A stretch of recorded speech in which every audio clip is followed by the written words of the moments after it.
2. Welcome back to WNST, Towson, Baltimore, and Baltimore Positive. We're at State Fair. We're in Catonsville doing our thing here. We're now over 100 episodes. Want to wish everybody happy holidays. This is a special one because I saw Sonia Santelises on TV about 7 months ago. I said to Don, we got to get all those people. And then we have Police Commissioner Harrison, who was also on about 7 months ago. Don Moeller, of course, here. We're about to get into Baltimore, and I, your journey from Peabody to come down. Tell me about taking a job in Baltimore, because I'm from Baltimore. Everywhere I go, it's an Oriole hat, Raven hat. And it used to be when I got off a plane and I'd say, I'm from Baltimore, I'd say, oh, Cal Ripken, Brooks Robinson, crab cakes, Camden Yards. What?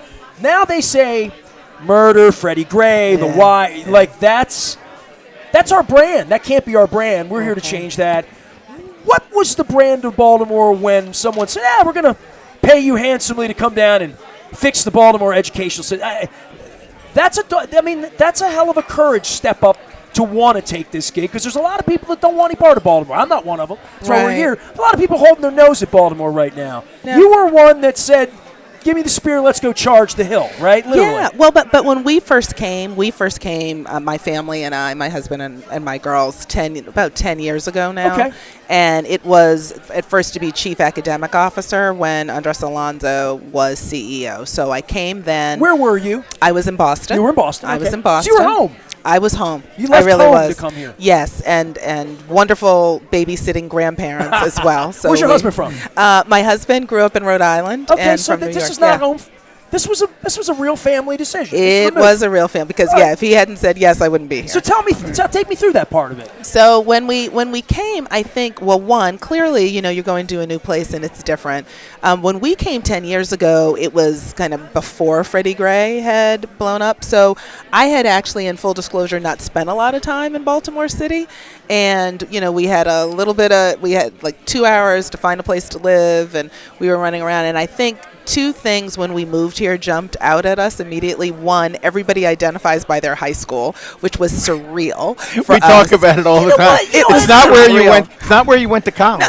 No, anything. And I when went to ask Poly. other people, I say, where are you from? They're almost a little like. Yeah. I went to Poly. I went to City. Yes. Right. I went to Dunbar. That's right. I went to Dunbar. Right. Did you? Yes. Well, and my husband went to City College within CUNY. So when he moved here, when we moved here, and he was telling people, say, well, where would you go to school? He thought incorrectly college. He said, so I went to City College. People are like, good for you. Well, good for you. And he came home and he said, Sonia, there are all these people who went to CUNY. And they wanted to talk about George Young and George Petridis. And Elijah and Dutch and Kurt Schmoke. That's right. and Al Hathaway. That's right. They all went City. Yeah. Exactly. And I said, baby, that's really not what they're talking about. That's another one. It's another one. So that was one. But the other piece that I love, and you would think I would have been used to this being in Boston, but it is not even close to as distinct as Baltimore when it comes to the identity of neighborhoods. And the neighborhood identification is just amazing to me, and it's palpable. People know 2 blocks over when you've moved from one neighbor to the other. But there's a built-in pride to that. And there is, and it's wonderful, right? So there are so many parts of that, like I said, Boston also has neighborhoods, but not like Baltimore. Not with Boston, you're like either a Southie or you're not. There you right? go. Like there you go. Yeah. Or are you JP? Are you Mattapan? But it's not nearly the kind of legacy, the depth, the poignancy, really. Like, it's strong in Baltimore. And it actually, sometimes it can be problematic when, I spent 50 years here. I had no idea they ate crabs differently on the west side of town. And it took me Baltimore Positive to learn this. It took 2.1 million. Everybody on the east side of town is like we've discovered the wheel or fire or something. It's crazy. Well, Dr. Santelises is giving a shout out to that. We have to give you a chance.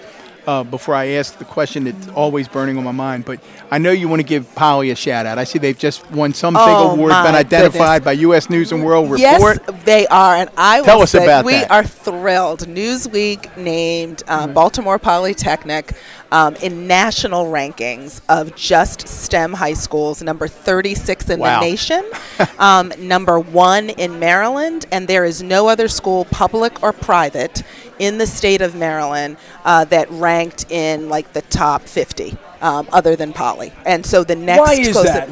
You know why? What about it It's a great question. draws attention? I think what draws attention is, so clearly what we were just talking about, the legacy. They have an incredibly strong alumni network. But I would say the fact that they draw young people from across the city, and they are focused on science, technology, mathematics in a way that really has developed over the course of time. I think they have aligned, making sure, and they still have work to do, because they all do, right? Because I never let everybody think that they're perfect. But I will say they got their first ranking a number of years ago, and they were like in the hundreds, and they set a target. And if you talk to the principal, she'll say, and I think she said in one of the interviews, when we got that first ranking, we set out to be the #1 STEM high school in the nation. And so they have organized around that. They know it's not just one group of kids. I think they're working to make sure it's the entire school. And you know this. Absolutely. In some high schools, you just focus on one top group of kids. And those are the ones that are the STEM kids. Dr. Santelises, it's the hardest thing. I talk about it and have talked about it for years related to the Baltimore County Public Schools. There are many, many Baltimore County Public Schools who could truly skate on by because the majority of the kids in that school will always do great. They come ready. Right. They can all read by the time they're 4 years old. And kids who are a little below will never drag your composite score down far enough that if you don't have a committed leader to say, we're going to drill down and we're going to believe that all does mean all. Yes. And that's a challenge, is it well, not? It's hard focusing on the bottom 20, right? When the top 20. It's a challenge. Right? Right. I mean, and in fairness, Poly they have entrance criteria, right? So they are starting with some of the highest performers. But even in that group, and you know this, right? There's still diversity in that group. And so I think as they have shifted, and they have more shifting to do, but as they have shifted to saying, right, it's the entire school, right? It's all kids. It's how do we make sure, like, that if you made it into Poly, we already know that you can read, you can do math well, and so what are we doing to help you succeed? And if you talk to one of my favorite recent grads from Poly, Mauricio, because he went to he's now at my alma mater. You know, he's at Brown? He's at there Brown, you go. so I was very proud of that. That's Ivy League, if you just tuned in. Stop. That's the only folks we have on, it seems like.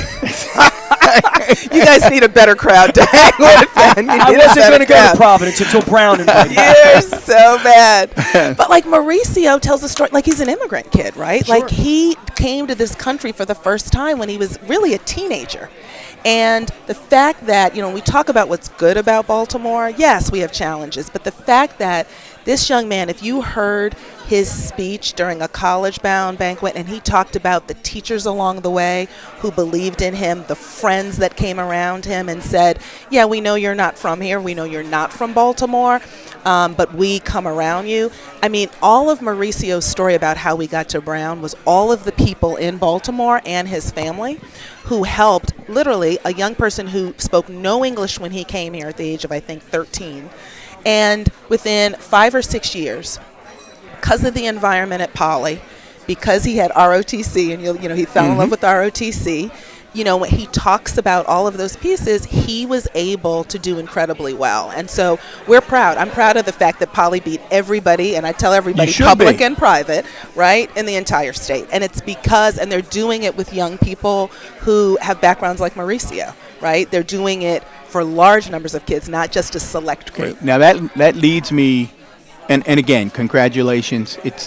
I know what you're going to say. You're going to say it's the principal, it's the staff, it's the community. It's also the leadership at the top. So congratulations on Poly. You should shout that from the rooftop. Here's the question that I get asked all the time. People would say, yeah, Don, okay, Poly, City, Western, we get it. They're select. You were very honest a moment or two ago. You said, look, you got to compete to get into They're requirement Poly. academies. You got to get in there. So and I won't mention by name other schools, but there are other, because I think it's very often unfair to single them out, but there are other high schools that right now you would have no trouble, you're thinking, aren't where I want them to be. Absolutely. As the CEO. What is, people don't believe you can take that other high school and make it a poly. They don't believe it at their core. So what do you say? Say, by golly, we are going to make every school a place that you'd feel good about sending your daughters. That's right. That's right. So part of the work that we are doing now is how do we, one, create a variety of experiences for young people to be successful. So I will name a school, and a school that has been challenged. Like, I'm not afraid to do that, right? So if you look at Douglas High School, right, we had a stabbing there. People across from Mondawmin Mall, for people who don't know. Across from Mondawmin Mall, right? So that school has had a lot of challenges. Well, one of the things that we are doing at Douglas, and what Douglas and those incidents allowed us to do, was to ask some of the questions we were talking about earlier. Like, what do the support mental health resources look like for young people there, right? Like, do we have enough of those there? The other Is that called wraparound? Is that, look at you. Well, I mean, I want to make sure that's impressive. Because when I hear wraparound is just a word. It's like tell Battaglia he was a good teacher. No, but tell you like intangibles. But when I hear wraparound, that could be anything to me, from a 6-year-old girl going home without parents because they're at work and they have nowhere to go. I mean, all of us who had great parents and stuff, we sit here, we're fortunate, we get to do. But I can't imagine being in that circumstance, especially with my original parents, what that would have looked like to go home to drunk parents who didn't, I had an immigrant father, didn't speak English as a first language. I would have been a mess. And I'm not, thankfully, but somebody stepped in. If that someone is the government, what does that look like in 2019? Or what are we, and to nail it down, so what are you doing at Douglas? If you had an unlimited amount of money to go over there and make Douglas perfect, what would, if you had unlimited resources, what would that even look like? So one of the things we did was we looked deeply at the leadership, right? Because as you all know, right, leadership matters. So we took a very courageous principal who had already turned around and had a school that was doing fairly well. If you look at Mercantile, compared to a lot of schools. Well, Brandon Scott thinks it's perfect. But exactly. Well, see, you're good. I would never say that. I understand. Talking about right? And he, went over and said, I want to be part of the success story that we know can be Douglas. So he already went in with the right mindset. He's recruiting and has recruited other administrators to go with him. They're building a full staff team that really is committed, again, to making Douglas, right, a high-quality opportunity. The other piece that we heard from Douglas parents that he heard, and he actually told me, he said, a lot of families are like, we want more robust career programming for our kids, right? Like, we want them to be able to get access early, right, to some, to other possibilities in construction, in tech. A lot of vocational, right? But a lot of the vocational now requires that you have the same performance levels, right, as kids who are going to 2-year college, right? Like, you can't just walk in. So what we're doing you can't do construction without math. Exactly. Literally. Exactly. And particularly like IT. If you want to do anything in tech, like tech programming, like you can come right out of high school with the right certification and get a job in the tech field, right? Or qualify for further. So one of the things we're doing there, and we're really deliberate, is we're building out that programming, right? And we didn't do that before. We left it to one segment, one high school here or there. We said, they're all, a lot of those programs are at Carver or Mervo. But in Douglas, we're making a real deliberate attempt to say, how do we bring the programs that young people are calling for, that we know also align to them being able to graduate with the skills that they need, right? It's not enjoyment every day. Like I tell my girls, it's not enjoyment every day, but what helps you get through the push days are being able to do something that you love. And you all know this, right? Even as adults, there are days where, I have to do stuff I don't particularly care for. It's not supposed to be fun. I used to tell people, it's called work. It's not called recreation. I'm not going to sit around and talk about education with the CEO of Baltimore schools very often. It's called work. Really good example. I mentioned I went back to your TED Talk. Yeah. And there were two things I was struck by in that TED Talk. You were interviewing middle school students in Bedford-Stuyvesant. And you asked them to talk about where they saw themselves in the future. Yep.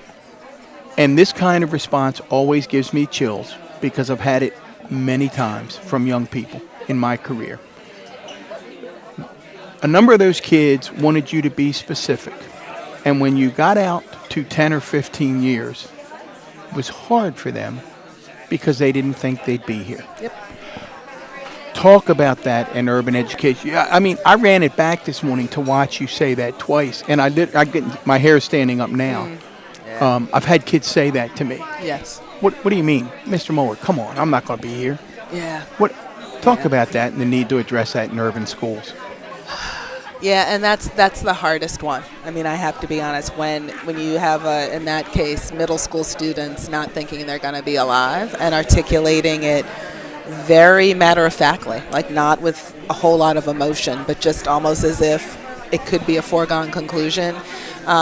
It rocks you. It rocked Right. me the same way it rocked you. And I think That means they think they're going to be killed. Correct. Oh, yeah, they think they're going to die. They're going to die. Yeah, like I'm not going to be alive. Remember the I'm gonna be scene, gone. I refer to it all the time, very little known film, a Lawrence Kasdan film called Grand Canyon. And Danny Glover is very upset that his nephew is starting to fiddle with gangs. And he's on the front porch. And Danny Glover reading him the riot act. What are you doing, man? What are you doing? You got to think about when you're 25. And it was right out of your interview. And the kid looks at me and goes, Unc, 25? I ain't going to see 25. Yeah. Yep. Yep. So what does that mean for you as the CEO of the Baltimore City Public Schools? So I can't do it alone, right? It's why you guys have Commissioner Harrison and other elected leaders on. But it goes back to where we started. For a lot of our young people, they unfortunately do not see any hope. We haven't given them anything to say that there is possibility beyond your present circumstances. And so part of the exposure, part of allowing them to think about what their gifts, their talents are, also equipping them with how do you resolve conflict outside of violence, right? How do you give them other options? The rules on the street are different than in the school. They are, right? absolutely. And it's one of the things that I respect about a lot of our administrators and teachers is they get that the world outside, where a lot of young people are coming from, plays by a different set of rules. And I think our charge is to provide them with another option while they are in school. What heats me is when I hear from young people, I'm not sure whether I'm safe at school, right? That then signals to me that's on my watch. Yes, indeed. Right? That's my watch. That's nobody else's. And so I have oversight over what the school day looks like. And so when young people or staff say, I'm not sure I feel safe, I mean, look, we looked at a survey from some of our teachers yesterday, and we had to have hard conversations about among central staff, right? People have to feel safe, but part of that safety is also giving young people a reason to live. And so if I know that I love to write poetry, right, and I know that I can impact people. One of our former Teachers of the Year, LaQuisha Hall, publishes a lot of her young people's writing, and she invites leaders from across the city to come and kind of hear young people give author talks, right? And, they sell their book for $5 or whatever it is. And what is so interesting is you would think something so simple that looks on those 9th, 10th, 11th graders' faces when they realize that people have come to hear what they have written, it changes how they view themselves, right? I'm not just a cog in a wheel. And this city, in some areas, can make you feel like all you are is fodder, right? All you are is a log on the fire. It feels chaotic at times, right? It feels chaotic, right? We have first graders who come in after a weekend, and it's just like, wait, you want me to sit on a carpet? You want me to do what? And literally there are teachers who will tell me that they have to reorient to now you're back in a classroom. Oh, I remember this when my son was with the grandparents. Oh, see? Comes there back. you go. Simple as that. Well, Literally, I remember very Yes. clearly, Yeah. Dr. Santelises, this was at Catonsville High. And Catonsville had students who came from the children's home, which were state-appointed children who were there who had difficulty in their home situation. A young man was in a fight, and I can remember talking to him, and I liked him. I forget what his name was. Doesn't matter, Twan, whatever it was. And I said, what are you doing? What are you doing? You're better than... And he gave me a lesson I've never forgotten. And he said, Mr. Moe, he said, I appreciate it. And I appreciate what you're asking me to do. But you got to understand, if I behave the way you want me to behave at Catonsville High School, when I get home on the street this weekend, I'm a dead man. Yeah. It doesn't work for me on the street. I've got to mix it up. Yeah. And sometimes I'm not able to differentiate. Well, and what's interesting when you say that, one of the things that we have found most powerful is a lot of our wholeness specialists. These are folks we hire in some of our schools, about 40 of them, to be part of like wholeness rooms, places for kids to come de-escalate, right, get their head together. What is so powerful is to watch wholeness specialists who come from the community, right, come from the same neighborhoods in a lot of cases that the kids are coming from, who have some of these challenges, and the way that they coach them to navigate, Don, that boundary, what I call boundary crossing. Right. Are these psychologists, psychiatrists? No, that's what's so wonderful. No, a lot of these are just like, I'm thinking of one of our wholeness specialists at Achievement Academy, where I'm sure everybody knows in the news there was a young man shot like right outside the school. And this young man just grew up in these circumstances, was able to navigate, made good decisions, got some college, and all we did, he already had a relationship with the young people, had worked with some community organizations in a mentoring capacity. He applied for this job. We gave training, because we give training on de-escalation and other pieces for them to know. And I spoke to his principal, who said, I couldn't do this without him. And that power of having people from the community who have navigated, who the kids know have navigated. Because, they look at me and they know I grew up in New England and I did, and you're the lady in the suit. You're the lady in the suit. That's what you are to an 8-year-old child. Exactly. Like, they don't know. But, like, literally, you have people who can go and say, look, man, I was where you were. I know that these two worlds are different, but let me show you how I did it. Let me show you a different way to go, right? And it has a different level of credibility. And what that is reinforcing to me is that it's not about one person. It's not about formal roles. It's about what we call leading from your seat, right? It's not about whether you have 3 letters next to your name, CEO, CAO. It's not whether you're the principal or the secretary. It's whatever seat you sit in this place called school, in this place called Baltimore City Schools. Are you looking to be a solution maker? Are you looking to build relationships? And some of the most effective people are these wholeness specialists, because they have a base of knowledge in there that comes from living where a lot of our young people have lived and navigated, that they can say things that I can't say, that even a principal can't say. They're down, they're down with young people where they are. Street mentoring? Yeah, I mean, a lot of it is. But these people then get training that helps build their knowledge base. Well, that's where Thread is, right? Sarah a lot would of say part, no doubt. Thread for Don, the gift for Don to be involved would be what he gets out of giving to a young person. And Sarah's very, very big on that. Remember David Brooks. David Brooks, great place to stop. Remember David Brooks in the New York Times said when you looked at programs like Thread, you couldn't tell who was the giver and who was the receiver. Yes. Right? I mean, powerful line. You can't tell who's giving, you can't.